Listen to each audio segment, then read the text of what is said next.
What's happening? How are you? Hit the wrong button starting. I was like, what am I doing here?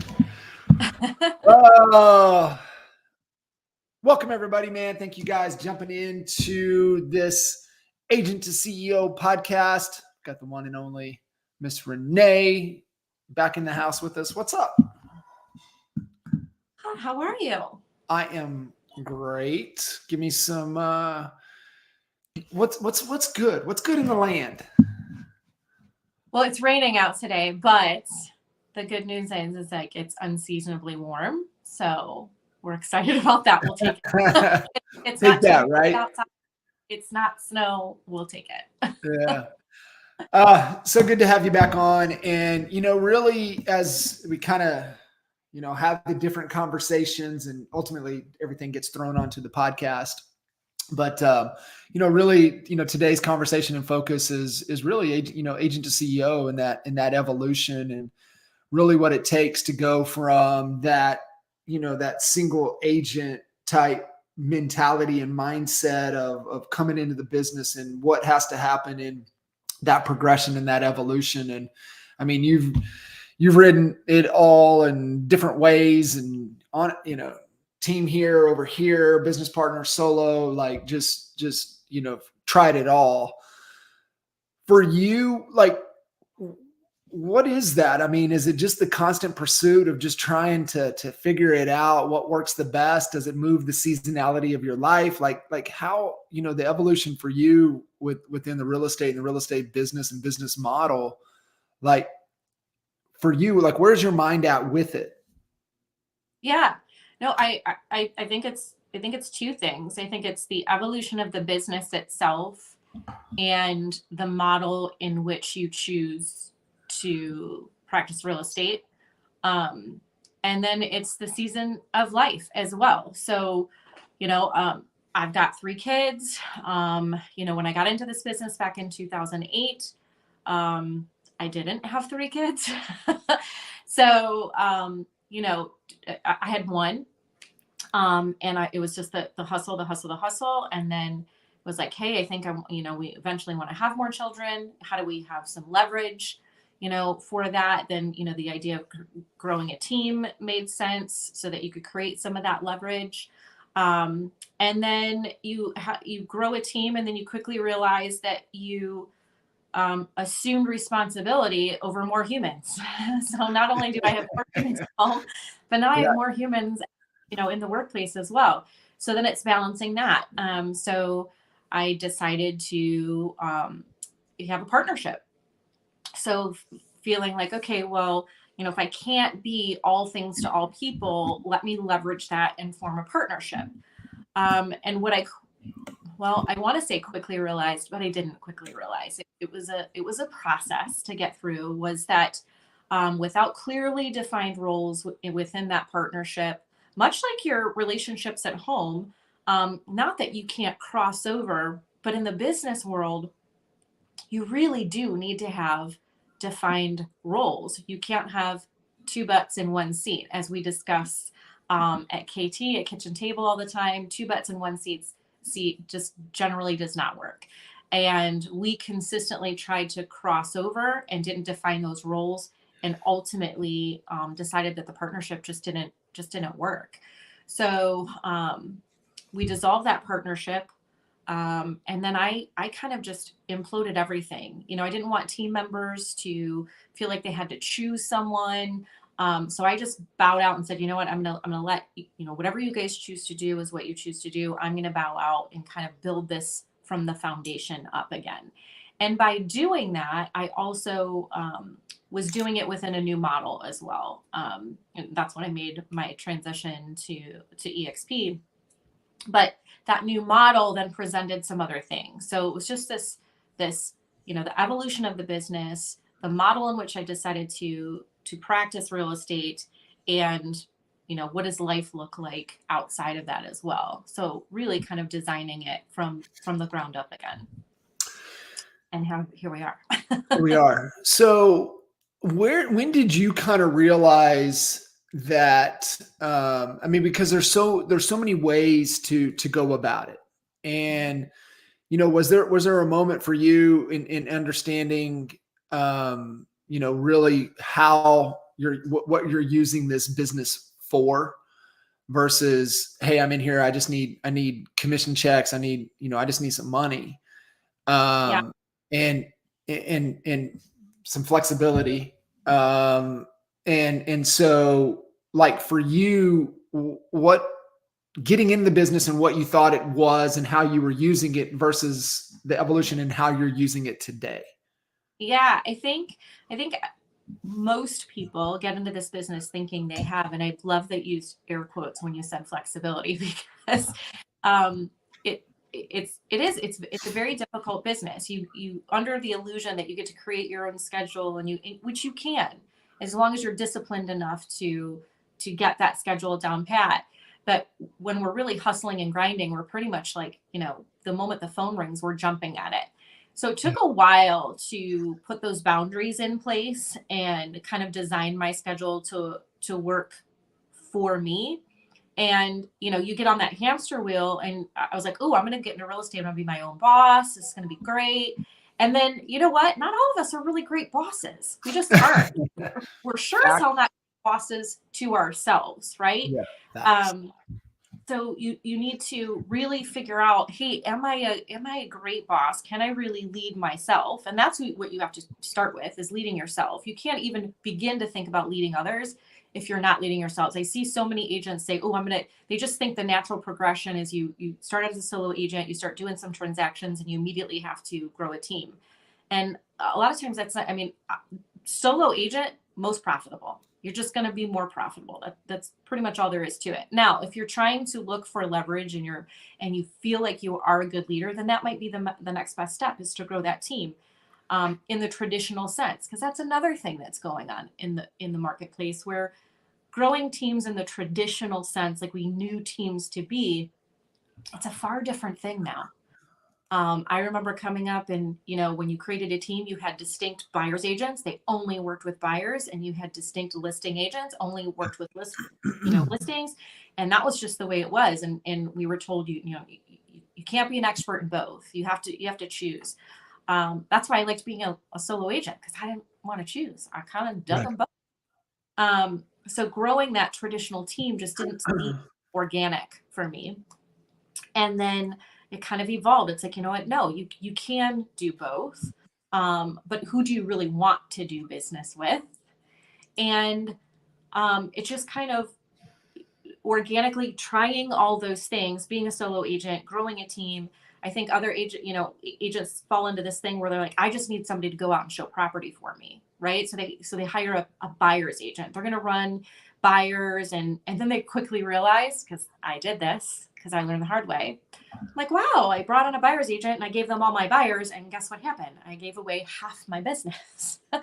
So then I'm like, okay, well, if I have to eat off of just the listings, am I really accomplishing what I set out to do? Because I gave up half of my business. Now, when I say gave up, was I getting a percentage of it? Sure, but I was not getting the lion's share. And I had this extra responsibility for these other people that were on the team. So you really got to kind of figure out what your goal is. Do you really want to grow a team in the traditional sense? Does the atmosphere in which you're in, or the business model that you're in, promote that? Can it help you grow that? And then what are the next best steps? And I screwed them all up. But the cool thing about screwing them up was, at least I was taking action and doing them. Like that's the great thing about quote unquote failure, is at least you're taking action to realize the failure. There's so many people that are just paralyzed and can't actually take that next step. So for me, it was more about what's going to work for me. What's the actual goal? Screwing it up, saying, okay, well, that didn't feel good. That didn't make sense. This didn't really give me what I was looking for. How do I restructure this to make it what I feel is going to be the best thing for me? And I struggled. I watched other people succeed. I'm like, oh, I need to be just like them. And I would compare myself. And then I realized, and I still do that. We still kind of fall victim to that. But I realized that, well, I don't want to be them. I don't want to have what they have. I don't want a 35-person team. That's not my goal. Yeah. Really had to sit down and figure out, what's the goal? What do I want my life to look like? Do I lead myself well? So does that mean I can lead others? And is that even what I want to do? You can be a great leader and just lead by example. You don't necessarily need to have, people on your team that you're consistently leading. You could just be a damn good leader within the industry. Yeah. And not have a team. I think I love, you sharing, because you have tried it all. And that's really what it takes to understand, okay, it's the coat on the rack, right? You got to try it on. Do you like it? Like the way it fits? To move around in it? Nah, put it back on, or, keep it on. Let's go. Let's rock with this for a minute. And I think you're right. It does come down to the season of where you're at in your life. And I think, too, you've got to be looking for the bigger picture. You've got to be looking for, what we talk about all the time, right? Your business is only a vehicle that's going to get you to your freedom. And a lot of people just run the business to run the business, but without intent. Like, what are we intentionally moving towards? And you better be moving towards freedom, because let's be honest, whatever you build, the reality of becoming, the next, whatever, the next franchise, the next, like, building something of value that you have that's an asset to sell, is so small. It's so small, and most people don't understand that. And like, you could have, one of the top businesses in the market but it's not really worth anything. And so, can you design it and structure it? And sure, there's probably there's assets to sell out of the business, but there's not really a business that's worth anything. And so, what's the exit strategy? And always starting with that end in mind is like, what is getting me to freedom, to where I don't have to be the dancing bear for the rest of my life? Because I've had the opportunity to work with a lot of people. There is not one person that told me that they want to be on their deathbed showing properties, period. So, but what is that exit? And most people just quit, right? That's usually the exit for them. They just quit. They just quit the business. So I think moving with intent, and I know you have really done an incredible job at really designing your business to help you create wealth building opportunities to move you guys to freedom.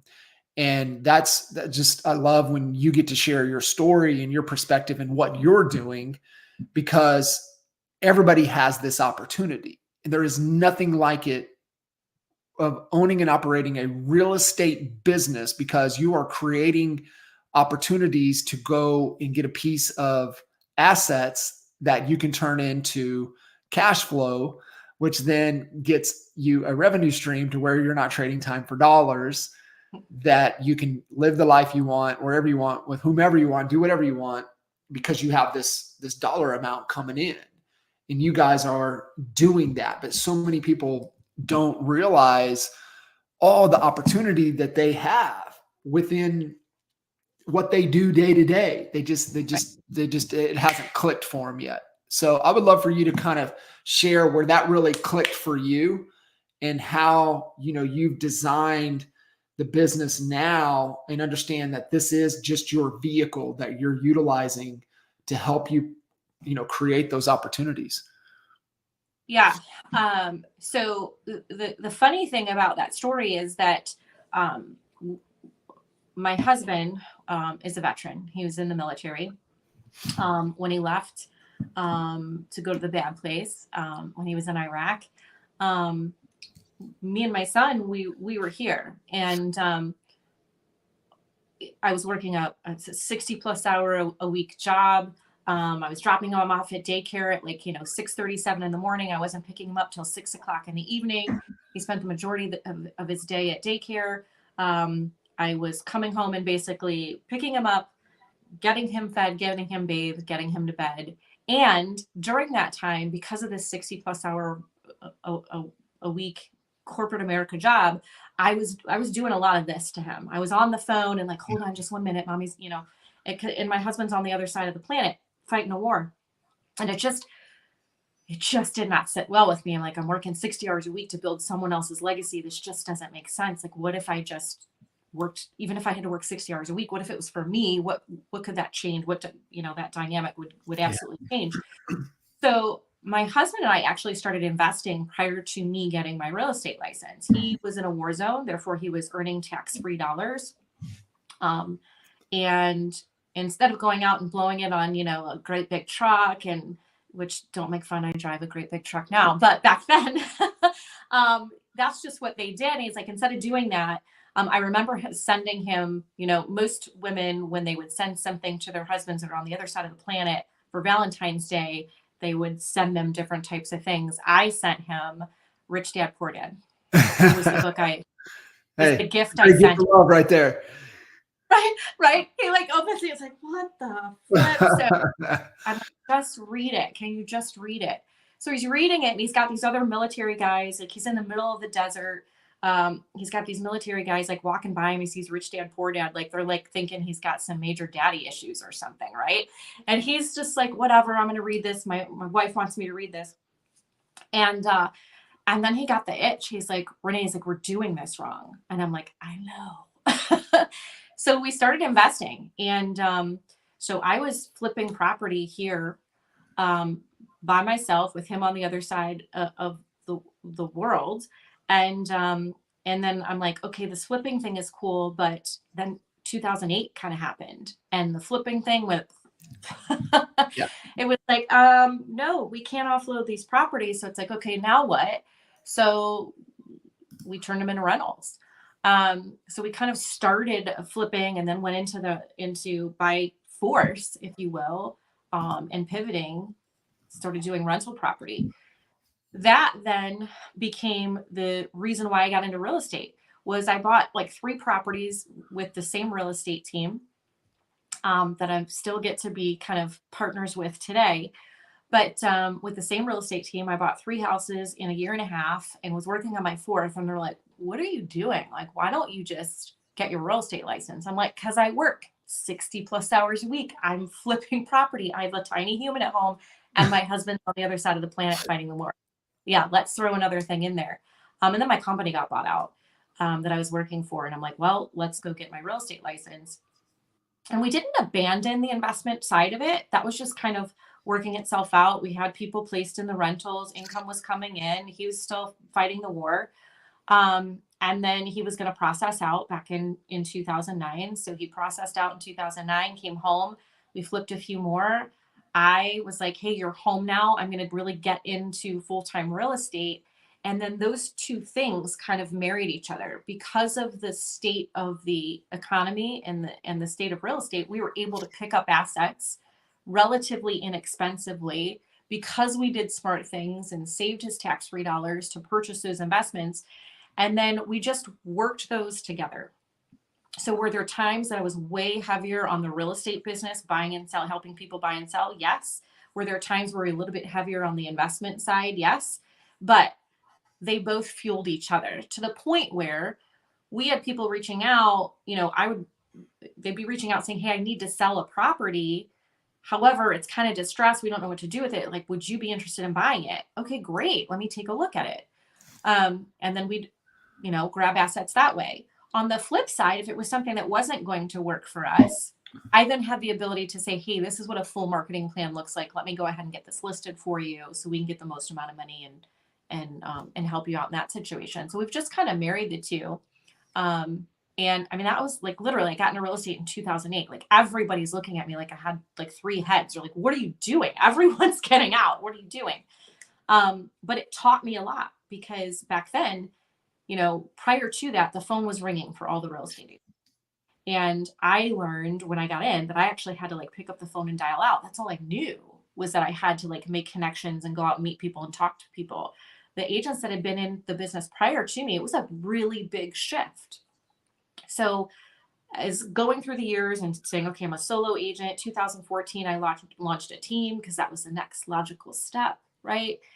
And then, I did hire an admin, and then I hired another admin, and then I started bringing on agents. Now, the thing about hiring admin, that's not the easiest thing to do either. You don't always get it right out the gate, right? It's not always your best friend that you're like, it would be so great to work together. That doesn't work most often. No. So that evolution, learning that process, failing at that process, and then realizing that I needed even more leverage because I did want to have more children, and then starting the partnership and that whole evolution. Fast forward as we have our rental properties, we have the business going, we split the partnership, we started building from scratch again. And when I say we, I mean, I'm not like, my husband was trying to be supportive, but it was really the we of me, like the we of me trying to fight which direction I wanted to go. Right. And I just decided, I'm like, I'm going to start this slow and build it organically.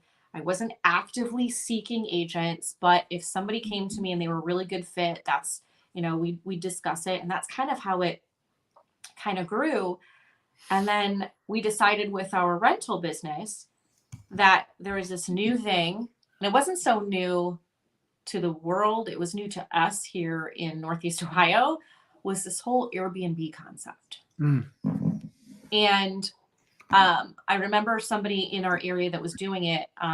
They just had one property next door to them, and I'm like, wow. And I happened to have gone to elementary school and middle school with this person, and she just kept posting that she had these people staying in the house that they owned next door to them on a short-term basis. I'm like, what? Like, who the heck wants to come to Northeast Ohio and stay for a short-term whatever?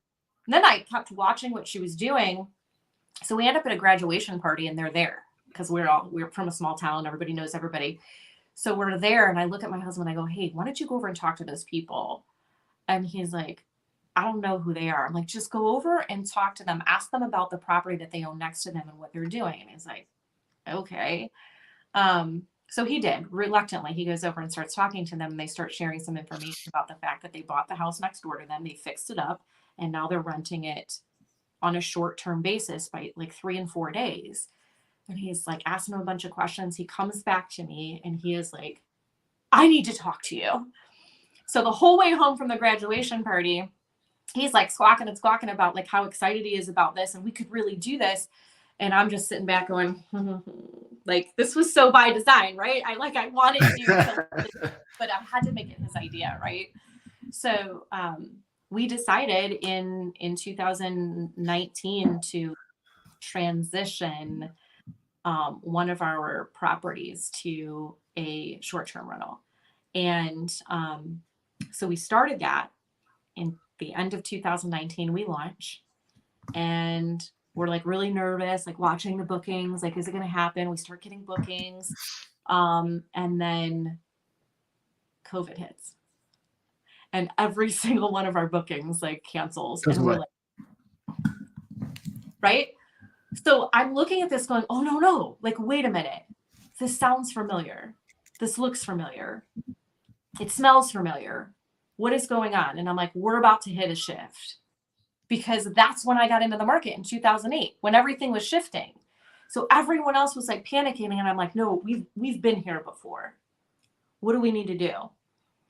And we kind of sat and waited. Everything shut down. We really couldn't do anything anyway, but like, say, okay, if this doesn't work and everything goes to hell in a handbasket, what are we going to do?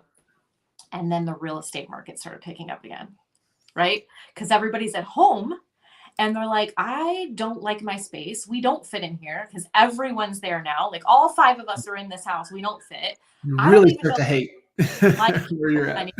Right? There's a lot of crap going on. And everybody decides that they want to go buy real estate. And we happen to live in an area where we were considered essential and we could go out and do our job. I know that was not the case for many real estate agents across the United States, but we were considered essential. So we were like off to the races. And I happened to be in a model that we were built for not going into the office. We were built for not having staff inside an office. And so we didn't skip a beat on the real estate side. We were already virtual. We were already getting commission checks virtually. We were already getting, we had everything set up for that. So there was no blip on the radar, and we just took Yeah. off. And the cool thing about that is that when the dust settled with COVID, we had this couple that reached out that their month-long vacation that they had saved for forever canceled, and they were devastated. And they're like, they ended up reaching out to us saying, "Hey, can we rent your place for a month?" And we're like, "What?" And he's like, "Well, our vacation got canceled. We had all this money. We got our money back." He's like, "So we just want to stay in your house for 30 days." So this couple, just dating, played house in one of our properties for a month. And that was our first like short-term rental stay. And after that, it just kind of continued. And we've used this vehicle of real estate to, when the sales side may be a struggle, or you need to pivot, or you need to shift, a lot of times the investment side opens up and opportunity opens up. And then when the investment side seems to, the market's getting really out of control, and it's like, wow, let's pause a little bit. Typically the sales side accelerated. So we just developed this ability to kind of shift focus a little bit, still running them both at the same time, but really they just kind of zippered together, and has created this monster that we run today. Yeah. And you fall into the same pitfalls that you do as a solo agent. You know, the solo agent, you're answering your phone 10 o'clock at night, 6 o'clock in the morning, you're answering. And then you need to realize, hey, I'm teaching people how to treat me. I'm not going to answer the phone at 10 o'clock at night. I'm going to set some boundaries. The world is not on fire. I can address this tomorrow at 8:30, 9 o'clock. And then you create a team, and then your agents are calling you at 10 o'clock, and you're answering the phone again, and you're jumping to their needs, right? And then you're like, wait a minute, I'm doing this again. Let me set the boundaries again. The world is not on fire. We can address this tomorrow at 8:30, 9 in the morning. And I think with every step, the problems don't really change. They just get bigger, if you will. And you just need to take yourself back to those basics. So, 2020 happened, and I just had to take myself back to 2008 and go, okay, well, what did we do then? Yeah. So it's been a crazy ride, but I've learned a heck of a lot and could talk for days. Yeah. And I think we're kind of back into that evolution of where it was, and not as bad as 8, obviously. Mhm. Who knows? I don't think it's going to be as crazy as 20, but for sure over the last 12, 18 months, I mean, it's back to, you've got to be proactive. You've got to be, doing the activities required. But I think as a, head of company, or even head of, if you're on a team, you're leading in some, leading other people, either from sales, from marketing, or from operations, or whatever it is. I mean, I think you got to be making sure, I know you've got to be, working towards the overall, direction, that the company has in place, and understanding, that the main hub is the main hub. And I think, my take with the real estate is like, get clear on what you want, right? Do you want a business that you can eventually, you're building to where you can escape, that's still running and running without you? Or do you want a lifestyle business that, you're highly leveraged, but it's, creating opportunities that like for what you guys are able to do, Mhm. to find in those, those assets, to find that niche of the investment side of things. I think, you could use this for so many different ways, but the main thing is that it's got to be moving you closer to freedom. And it's one of the things that, I could go back, and I wish, it's just the question, right? I think about it all the time. If I was coaching me 20 years ago, how would I coach me on the business? And it was one of the things that we missed, is that just because we were young, we weren't moving to a freedom.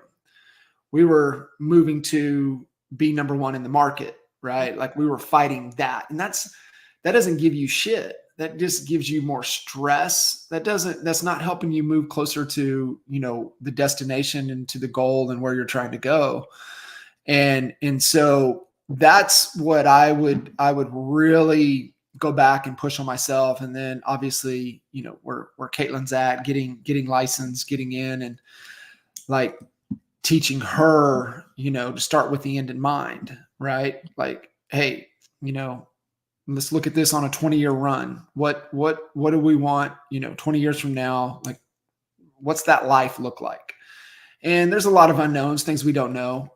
However, at least we're designing and building the vehicle now to create opportunities for us that's for her, that's going to, allow her to get to her freedom, to where she doesn't have to, go trade time for dollars earlier than me.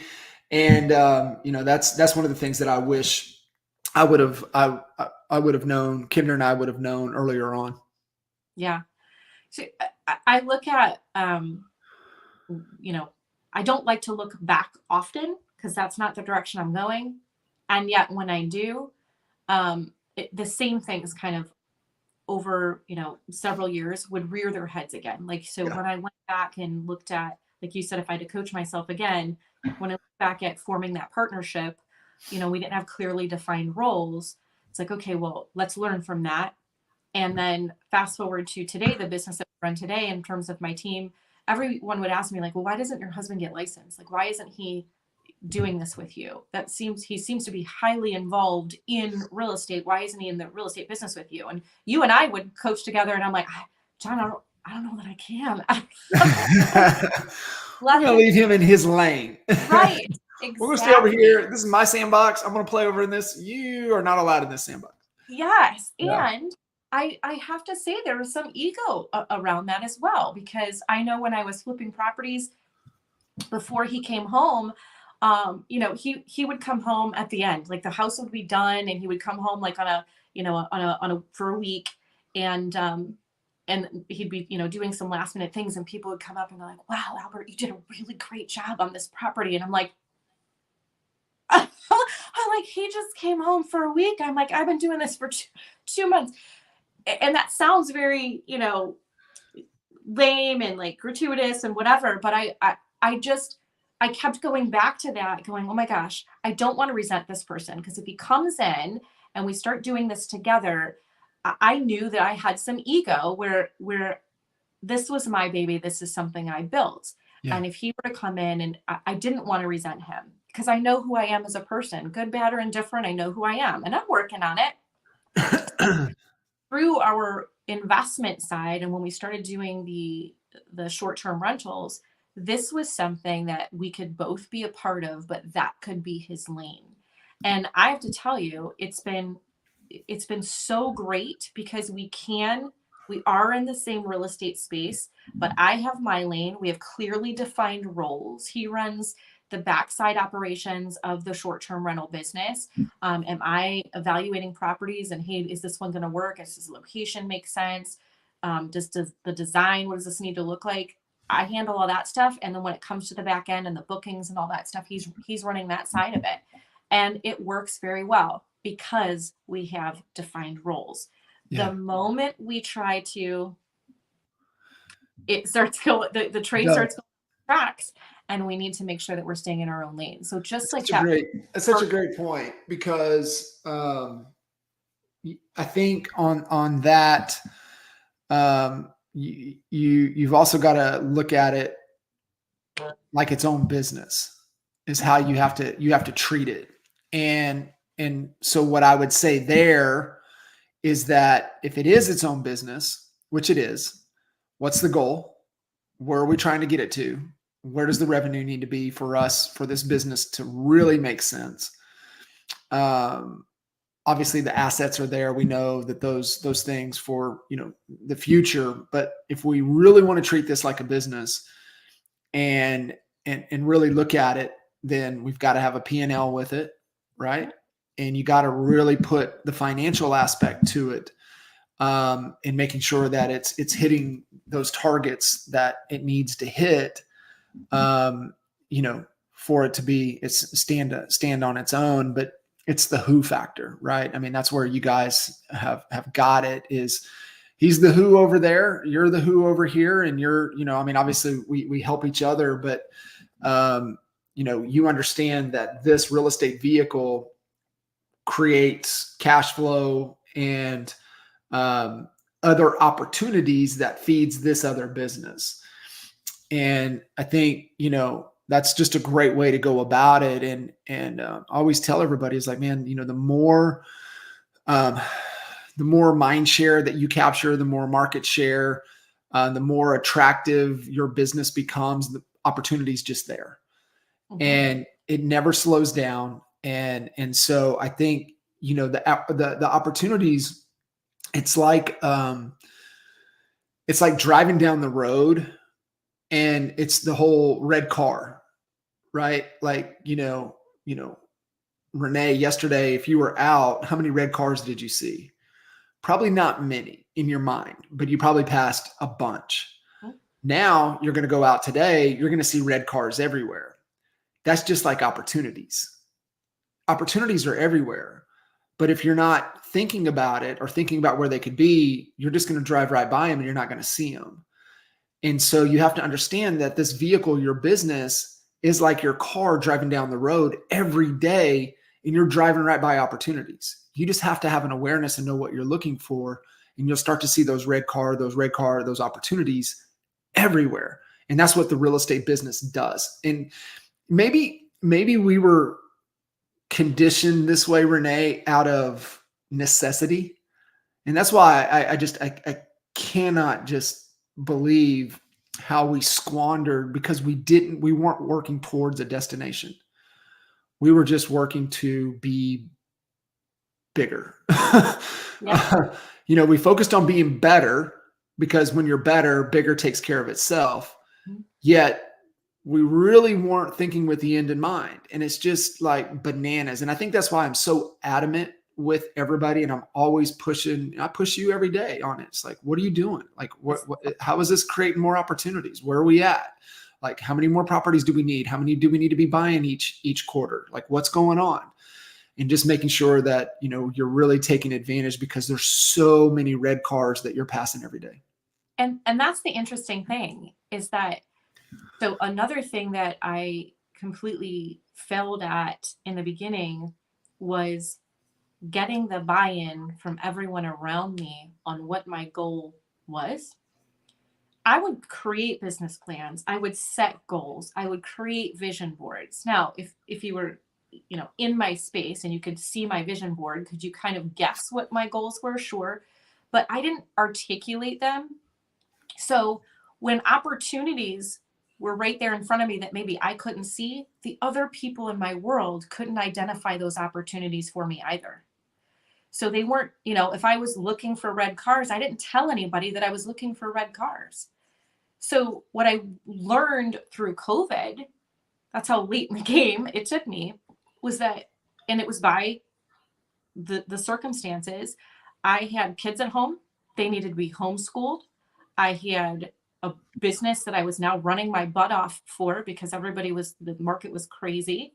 My husband was considered essential as well. So he was still going to work when the airports opened back up. He would continue to go to work.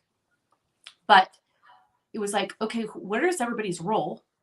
First of all, we had to redefine everybody's role again. Like, who's responsible for getting the breakfast things out? Who's responsible to sit in front of the laptop and get the kids set up for school? Who's responsible for this? Who's responsible for that? So we had to redefine roles. And I had to let people in on what my goals were, so that they understood, why is mom not in front of the laptop with me, homeschooling me? Why is dad? Because everybody around me was like, they didn't know what the goals were. The moment I started sharing and then got my kids involved too, we started doing Sunday planning. Yeah. Just ritually, like writing down, like, okay, this is the way the week's going to go. This is, we're going to lay out clothes for the week. We're going to do all this stuff, because everybody was on top of each other. And getting them to the point where they understood as well. So if I'm gone or I'm not home it's not because I don't want to be with them. It's because this is the goal. Yeah. And I'm doing these things to get towards our goal. And a lot of times sharing that goal was like, well, let's kind of redefine that so that the family is in on it. Like maybe I lost a little focus. Maybe it was my goal, but it wasn't the best thing for the family. So letting them in on that, getting their buy-in, getting their understanding, as real estate agents, summertime, right? Everybody says, oh, I'm running my butt off spring and summer. And then a lot of real estate agents prop their feet up as soon as Halloween comes and straight into the holidays, they prop their feet up and they've got all this time on their hands. And, idle time is the devil's workshop, right? So Right.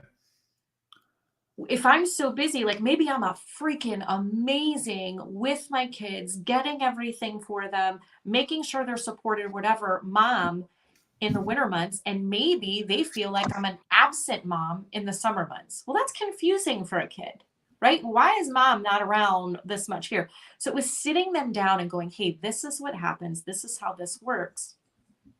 And then they start holding you accountable as well. So in the winter months, you're like, well, mom, doesn't anybody buy houses in the winter months? Don't they? I'm like, well, yes, they do. Well, then why aren't you out showing property? Why aren't you out listing property? And it's super great. You got these built-in little accountability partners. Like, well, you've been kind of hanging out with us a lot. Like, what's going on? Don't we have this goal, right? So getting the buy-in from the people around you and sharing your goals, it was one of the most profound things that took me so long to learn.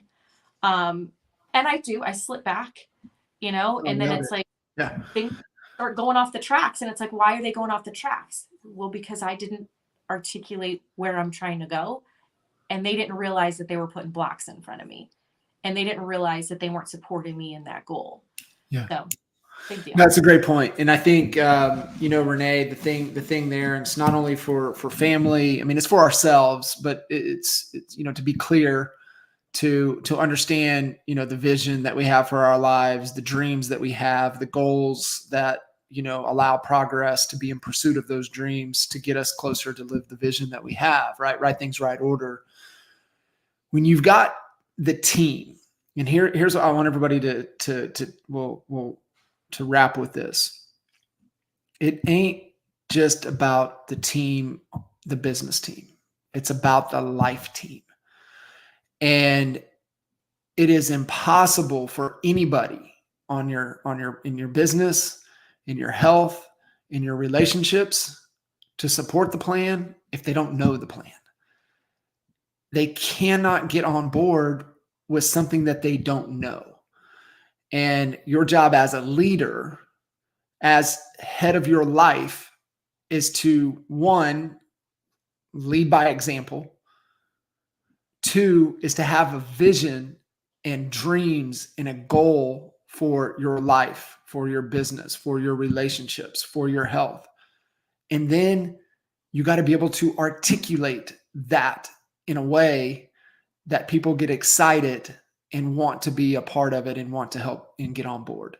That's our job. That's our job as leaders. That's jobs of head of our companies, head of our lives.